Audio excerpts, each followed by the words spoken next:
Hello बच्चों, let's see the question. The question says a plank with a small block. A plank is a plank with a small block on a top of its undergoing vertical SHM. Its period is 2 seconds. The minimum amplitude at which the block will separate from the plank is. तो बच्चों यहाँ पे आपको क्या निकालना है? Minimum amplitude find करना है, ठीक है। तो मिनिमम एम्पलीट्यूड फाइंड करने से पहले अगर आपको इस क्वेश्चन का की कंसेप्ट क्लियर तो आप इजीली इस क्वेश्चन को सॉल्व कर सकते हैं, ठीक है। तो क्या की कंसेप्ट हो जाएगा बच्चों? एक प्लैंक है सपोज करो, ठीक है, और उसके ऊपर एक स्मॉल ब्लॉक है और कैसा एसएचएम कर रहा है? वर्टिकल एसएचएम कर रहा है, ठीक है। जिसका पीरियड कितना है बच्चों? 2 सेकेंड, ठीक है।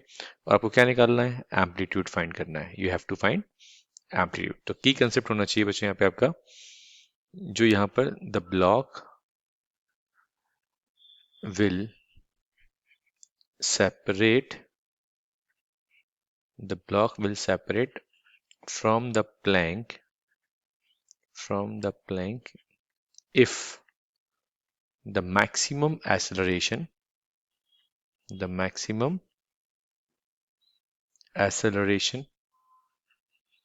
of SHM is more than G। क्या होना चाहिए बच्चों? मोर देन G होना चाहिए, ठीक है। मोर देन G, ये बेसिक कंडीशन आपको अगर क्लियर है तो आप इजीली इस क्वेश्चन को सॉल्व कर सकते हैं। अब आपको मालूम है बच्चों ओमेगा स्क्वायर किसका फॉर्मूला है एक्सेलरेशन का? ये क्या बोला मैंने? ग्रेटर देन या फिर इक्वल्स टू G के इक्वल होना चाहिए। मोर देन और इक्वल्स टू G के इक्वल होना चाहिए, ठीक है। तो यहाँ से अगर हम बात करें बच्चों तो अपनी जो वैल्यू हो जाएगी A is greater than or equals to G upon omega square, where omega क्या होता है बच्चों? 2 पाई बाई टी, ठीक है। इसकी यूनिट होती है पर सेकेंड, ठीक है। और टाइम पीरियड क्वेश्चन में हमको कितना रखा है? 2, तो ये वैल्यू आ गई अपने पास पाई, ठीक है, पाई पर सेकेंड, ठीक है।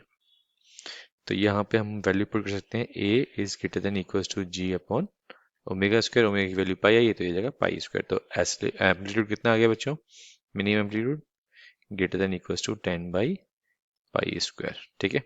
तो हमने यहाँ पे जी की वैल्यू कितनी ली बच्चों? 10 मीटर पर सेकेंड स्क्वायर, ठीक।